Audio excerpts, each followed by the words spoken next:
أعوذ بالله من الشيطان الرجيم. بسم الله الرحمن الرحيم. الحمد لله رب العالمين الرحمن الرحيم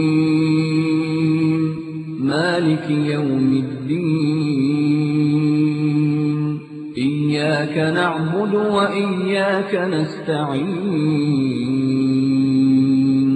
اهدنا الصراط المستقيم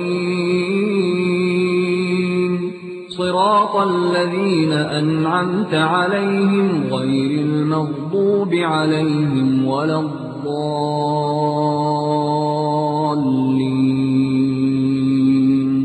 بسم الله الرحمن الرحيم. ألف لام ميم. ذلك الكتاب لا ريب فيه هدى للمتقين الذين يؤمنون بالغيب ويقيمون الصلاة ومما رزقناهم ينفقون.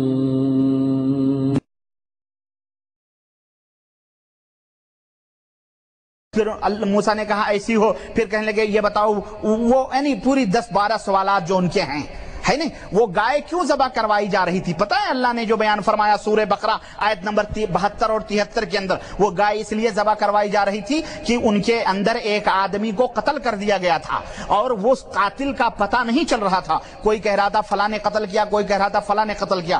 اللہ نے کہا گائے ذبح کرواؤ، گائے ذبح. فَإِذَا قَتَلْتُمْ نَفْسًا فَادَّارَأْتُمْ فِيهَا. اللہ فرماتا ہے تم نے ایک جان ماری اور اس میں آپس میں شک و شبہے میں پڑ گئے، ایک دوسرے کے اوپر الزام تراشیاں شروع ہوئیں. وَاللَّهُ مُخْرِجٌ مَا كُنتُمْ تَكْتُمُونَ. اور اللہ کی یہ منشا تھی کہ قاتل پکڑا جائے، کیونکہ تمہارے اندر وہ چھپا ہوا ہے، تم اس قاتل کو چھپا رہے ہو، تو ہماری یہ منشا ہے کہ وہ پکڑا جائے. فَقُلْنَا اضْرِبُوهُ بِبَعْضِهَا. گائے ذبح کر دی جائے، گائے ذبح کر دی گئی. گائے ذبح کرنے کے بعد اللہ نے فرمایا اس کے ایک گوشت کے ٹکڑے کو، اس مردے کو مارو.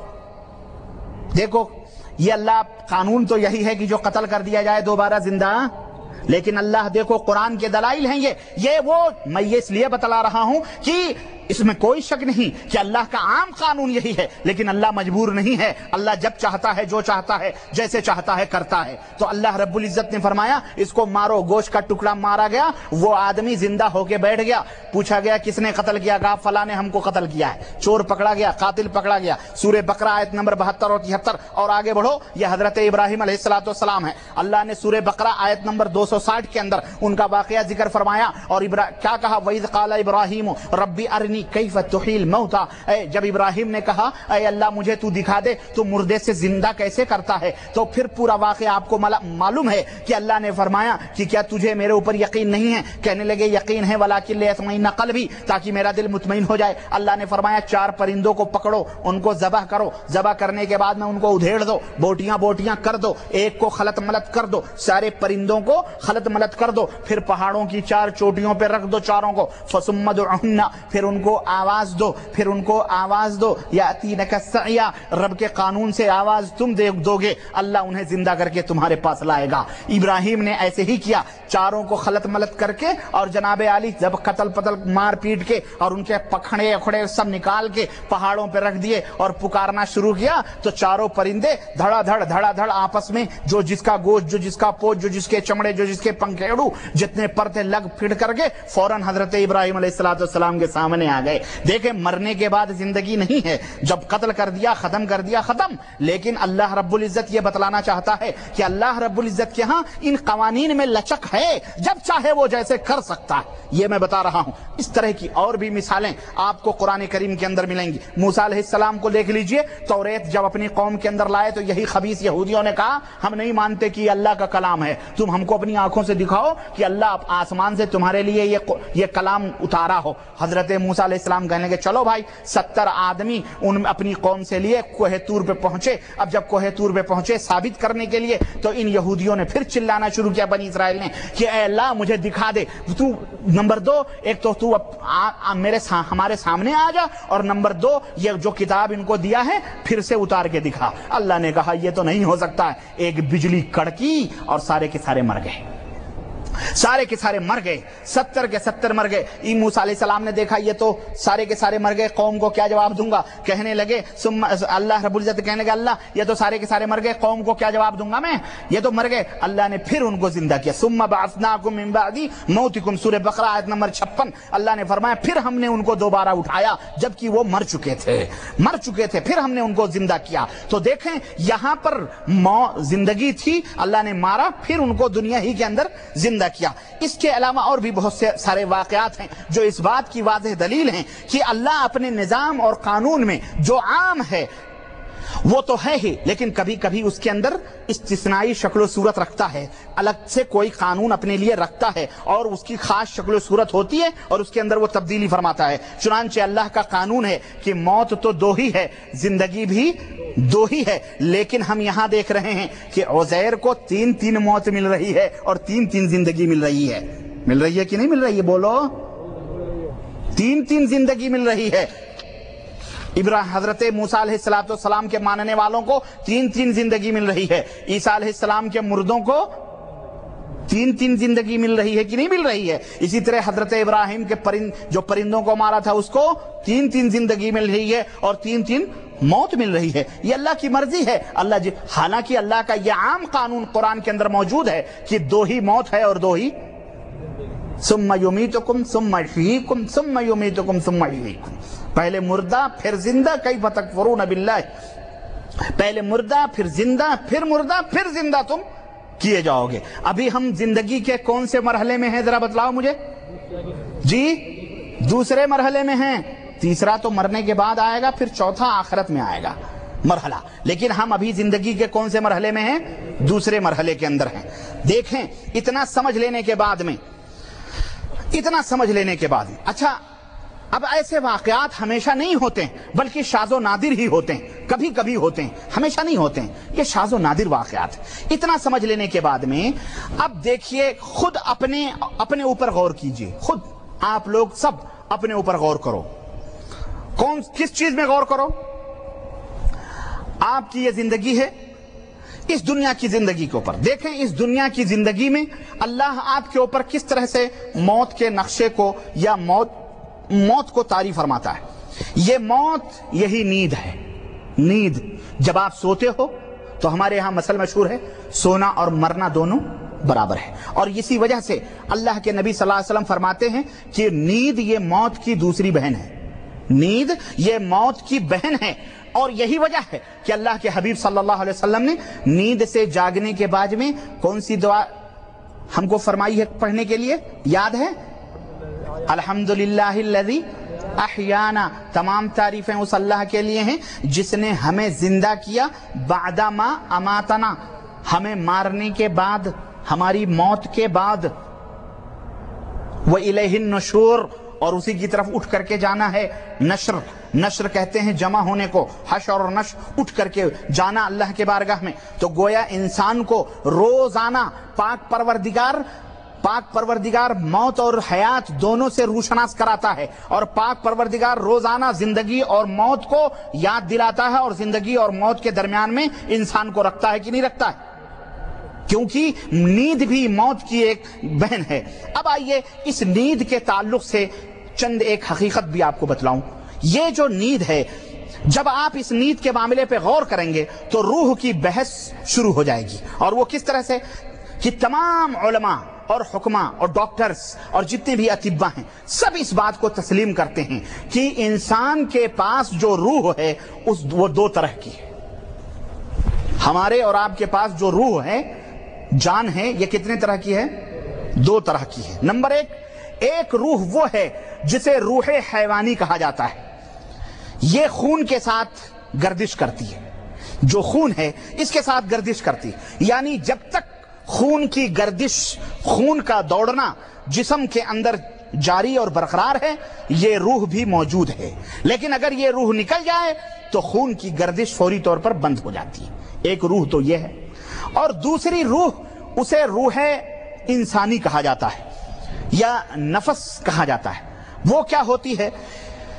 یہ روح کی دوسری قسم ہے، وہ یہ ہے، اور یہ وہ قسم ہے جو خواب کے اندر، نیند کے اندر، دنیا کے اندر چکر لگاتی ہے۔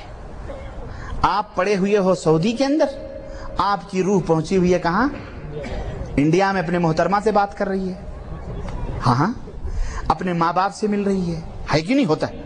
روح آپ کی ایک تو جسم کے ساتھ گردش کر رہی ہے، خون کی گردش کے ساتھ، لیکن یہ روح انسانی یا روح نفسانی جو ہے، یہ دوسری روح، یہ روح گردش کر رہی ہے کہاں؟ ٹرین پہ سفر کر رہی ہے، پلین پہ سفر کر رہی ہے نا، کہاں کہاں گھوم رہی، مصیبت، دکھ، ٹھنڈی، گرمی، سب کچھ، لڑائی جھگڑے سب کچھ کر رہی ہے۔ یہ واردات جو اس کے اوپر آتے ہیں وہ روح مکمل طور پر وہ کرتی ہے۔ اور روح کی یہ قسم جب انسان کے جسم کو چھوڑ دیتی ہے تو انسان کے اندر پانچ اللہ رب العزت نے انڈیکیٹر رکھے، جس کو حواس سے خمسہ کہا جاتا ہے۔ احساس اور شعور کے 5 چیزیں اللہ نے رکھی ہیں، انڈیکیٹر۔ کیسے؟ آپ کہیں گے یہ 5 کیا ہیں؟ آپ جانتے ہیں، ابھی میں بتاؤں گا تو ہاں صحیح بات ہے۔ ایک دیکھنے کی قوت ہے جس کو بصارت، قوت بصارت کہتے ہیں۔ اس سے یہ وہ ذریعہ ہے جس سے آپ علم حاصل کرتے ہیں۔ کوئی چیز دیکھی آپ کے دماغ میں، اس کا علم ہو گیا، ہوا کہ نہیں ہوا؟ ایک قوت سماعت ہے، کوئی چیز سنی آپ نے، آپ کو محسوس ہوا کتا بول رہا ہے کہ بلی بول رہی ہے کہ انسان بول رہا ہے، جو آواز سنی اس سے آپ نے پتہ لگا لیا کہ یہ کتے کی آواز ہے یا بلی کی یا انسان کی، ہے کہ نہیں؟ اس کے ذریعے بھی علم حاصل ہوتا ہے۔ نمبر 2۔ نمبر 3، ایک طاقت اللہ نے آپ کو آپ کی زبان میں رکھی ہے جس کو قوت ذائقہ کہتے ہیں، چکھنے کا۔ یہ چیز کڑوی ہے، تیکھی ہے، تیز ہے، میٹھی ہے، کیسی ہے؟ آپ نے ہاتھ سے اٹھایا، آپ اگر اس کو دیکھیں گے تو پتہ نہیں چلے گا، سننے سے بھی پتہ نہیں چلے گا، چھونے سے بھی پتہ نہیں چلے گا، جب تک زبان کے اوپر رکھو گے نہیں تب تک علم نہیں ہوگا۔ اس کو قوت ذائقہ چکھنے کی قوت کہتے ہیں، ٹھیک ہے؟ ذائقہ چکھ کر کے آپ معلوم کر رہے ہیں۔ اچھا، یہ ایک انڈیکیٹر ہے۔ چوتھا انڈیکیٹر کیا ہے جناب عالی؟ چھونے کا۔ یہ چیز ٹھنڈی ہے یا گرم، دیکھ کر کے معلوم کر سکتے ہیں؟ سن کر کے معلوم کریں گے نہ، جب تک چھوؤ گے نہیں پتہ نہیں چلے گا یہ ٹھنڈی ہے، گرم، بخار ہے، کیا ہے، جب تک ہاتھ نہیں پکڑو گے پتہ نہیں چلے گا۔ تو چھو کر کے اس کا علم ہوتا ہے، اور یہ ساری چیزیں اللہ نے ہمارے لیے عطا فرمائی، یہ بہت بڑی نعمت ہے بھائی۔ اور ایک چیز ہے قوت شامہ، سونگھنے کی، جس کے ذریعے ہمیں علم ہوتا ہے خوشبو کا، بدبو کا۔ اور زکام جن کو ہوتا ہے ان سے پوچھو کھانا اچھا لگتا ہے؟ نہیں پتہ چلتا، ناک ٹھس ہے بیچارے کی، پتہ نہیں چلتا خوشبو ہے کہ بدبو، کچھ احساس ہی ختم ہو جاتا ہے۔ بیمار ہو گئے، اچھے سے اچھے کھانے زبان پہ پڑتے ہیں، مزہ ہی نہیں آتا ہے۔ یہ اللہ کی بہت بڑی نعمت، اسے کہتے ہیں حواس خمسہ۔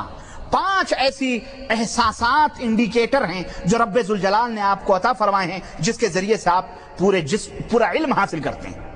تو جب آدمی روح کی جب یہ قسم، کون سی؟ حیوانی، یہ انسانی قسم جو خواب میں پھرتی ہے، جب آپ کے جسم سے نکلتی ہے تو 3 چیزیں آٹومیٹلی طور پہ ختم ہو جاتی ہیں، چکھنے کی، دیکھنے کی۔ ظاہر ہے ایسا نہیں ہو سکتا کہ یہ ایک آدمی سوئے بھی اور دیکھے بھی، ہو سکتا ہے؟ نہیں ہو سکتا بھائی۔